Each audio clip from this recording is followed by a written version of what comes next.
네, 안녕하십니까. 더불어민주당 과학기술정보방송통신위원회 위원과 조국혁신당 이혜민 의원이 오늘 최상목 권한대행의 방송통신위원회 정상화법 거부와 관련한 규탄 성명서를 발표하겠습니다. 먼저 참석한 위원님들 소개해드리겠습니다.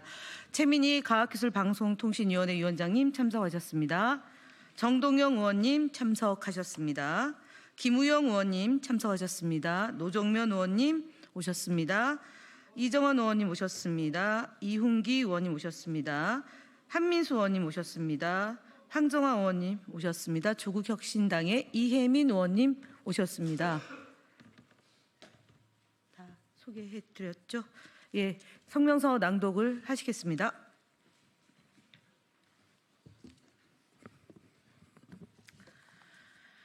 방송통신위원회 정상화법 거부안 최상목 대행 사퇴하라.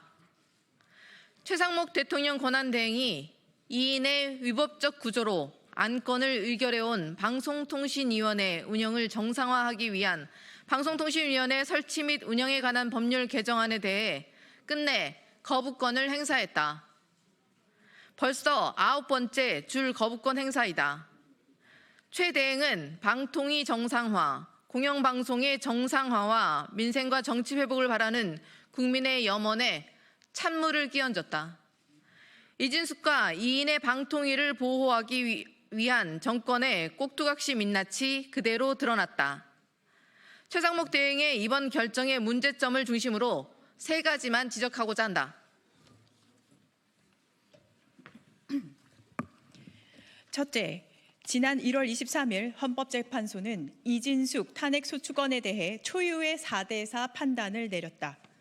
당시 인용 의견을 낸 사인은 제적의원 2인에 의하여 의결한 것이 방통위의 의결 정족수에 관한 방통위법 제13조 제2항을 위반한 것이고, 이는 그 자체로서 파면을 정당화할 수 있을 정도로 중대한 법률 위반에 해당한다고 결정한 바 있다. 이뿐만 아니다. 지난 3월 13일 대법원은 방통위의 박문진 이사 선임 효력을 정지하는 확정 판결을 심리 없이 기각했다. 이진숙 방통위의 2인 구조 결정의 위법성을 대법원이 최종 확정한 것이다. 이번 방통위 설치법은 현행법상 방통위 회의 의사 정족수가 없다는 법적 미비를 지적한 사법부의 판단을 받아들여 제도적 치유를 위한 최소한의 국회의 의무를 다한 것이다. 이러한 제도적 정비에 대해 맹목적 거부권을 행사한 최상목 대행의 판단은 국회를 무시하고 대한민국 헌정질서 자체를 부정하는 것이다.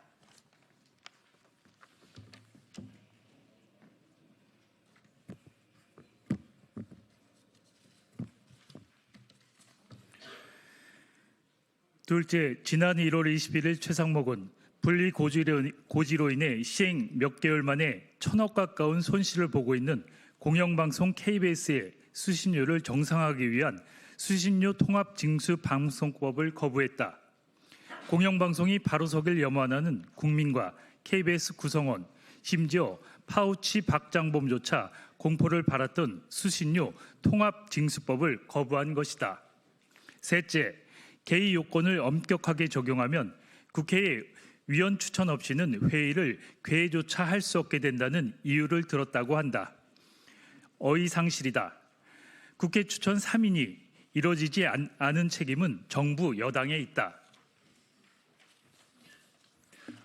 누차 언급했듯 국회는 정당한 절차를 밟아서 최민희 현 국회 과학기술정보방송통신위원장을 당시 방통위 상임위원으로 추천했지만 윤석열 대통령은 아무런 이유 없이 임명하지 않았다. 2인 구조를 자초한 정부 여당이 거꾸로 야당을 탓하고 있다. 가해자가 피해자 탓을 하는 격이다. 최상목 대행 꼭두각시 노릇하느라 애썼다. 그대의 신기한 계책은 하늘의 이치를 거슬렀고 기묘한 헤아림은 국민의 을 막히게 한다.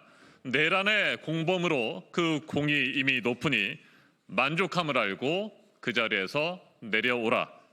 2025년 3월 18일 국회 과학기술정보방송통신위원회 더불어민주당 조국혁신당 위원 10동 최민희, 김현, 김우영, 노종면, 박민규, 이정원, 이훈기, 정동영, 조인철, 한민수, 황정아, 이혜민 이상입니다. 네, 이어서 1분 발언씩 하겠습니다. 저희 노종면 의원, 한민수 의원, 최민희 위원장님, 정동영 의원님 하시겠는데 먼저 정동영 의원님의 1분 발언 듣겠습니다.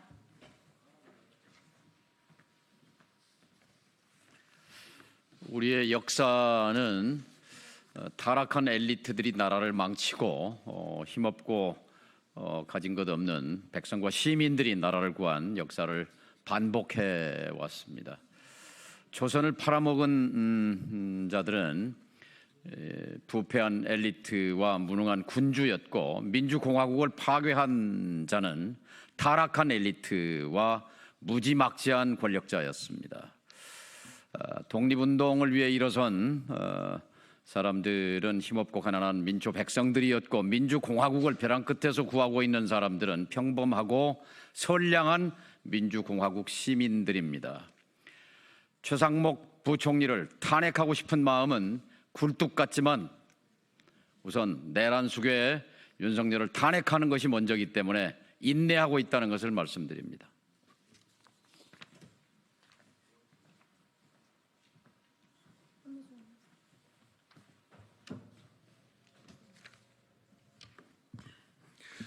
예, 한민수입니다.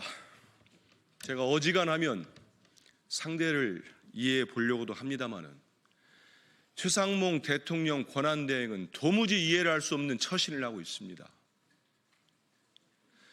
이번 방통위 정상화를 위한 방통위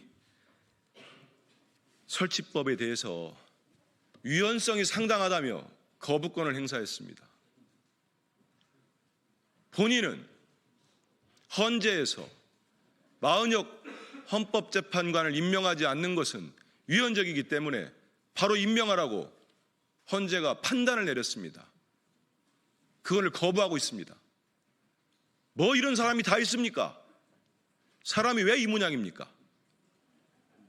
대통령 윤석열에 이어서 이 정권에 일하는 사람들은 다 이 모양입니까? 앞뒤가 맞질 않아요. 이 정도 되면 거부권이 습관성입니다. 줄 거부권 행사지요. 미루어 짐작컨대 한 두 가지 이유가 있는 것 같아요. 하나는 윤석열 대통령 위헌적 불법 비상계엄과 내란 사태를 일으켜서 내란 우두머리 혐의를 받고 있는 윤석열 대통령에 대한 보훈을 하겠다고. 그게 고위공직자가 할 태도입니까? 두 번째는 수사를 통해 밝혀질 겁니다. 이 정도 되면은 계엄 당일날 받았다는 그 문건 안 본 게 맞겠습니까? 수사하면은 더 많은 것들이 드러나지 않을까 싶습니다. 적어도 국민의 세금으로 지금까지 그 자리에 있었다면은 국민을 위해 어떻게 봉사하는지를 생각하기 바랍니다. 우리 역사와 국민이 그 죄를 꼭 물을 겁니다.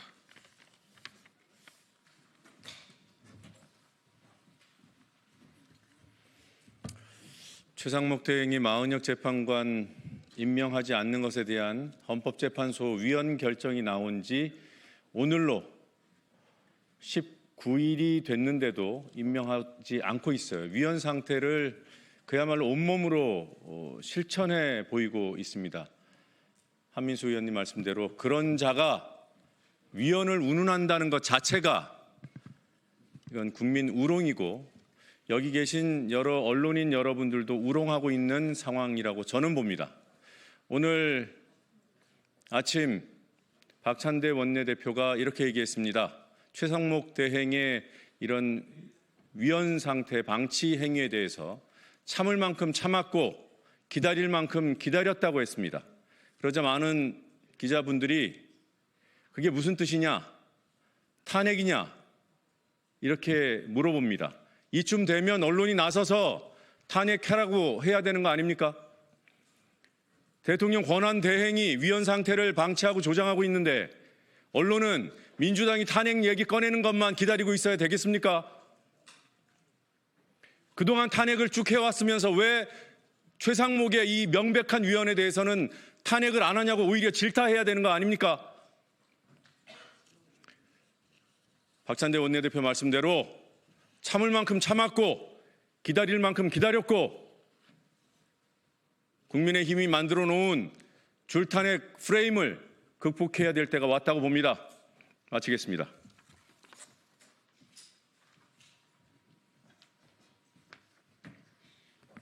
세상에 이런 디테일한 법안을 위헌이라며 그 거부권 행사하는 건 처음 봅니다. 그 무엇보다 웃기는 건 최상목은 명태균 특검법 거부권 행사하면서 헌재의 판결을 존중해야 된다 이렇게 얘기했고 오늘 또 얘기했더라고요. 헌재의 판단을 존중해야 된다고. 본인부터 존중하십시오. 마은혁 재판관 헌재 판단 존중해서 임명하십시오. 어떻게 뇌구조가 그렇게 똑같습니까? 윤석열 피의자와.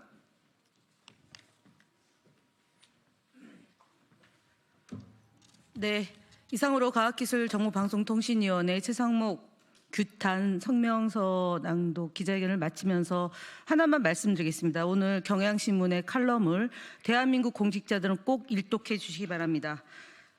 영혼 없는 공무원의 보신인지 가혹 권력욕인지 한 총리 탄핵 심판 결과에 따라 최상목 대행은 부총리로 복귀할 수도 있고 고난 대행직을 유지할 수 있다. 어떤 자리에 있게 되던 헌법을 농단한 책임은 물어야 된다. 40년 전 청년 최상목은 대한민국 선진국으로 만들고 싶어 진로까지 바꿨다. 그는 40년 후 최상목을 자랑할 수 있을까라는 제하의 칼럼입니다. 꼭 일독을 권면드립니다. 이상 기자회견을 마치겠습니다.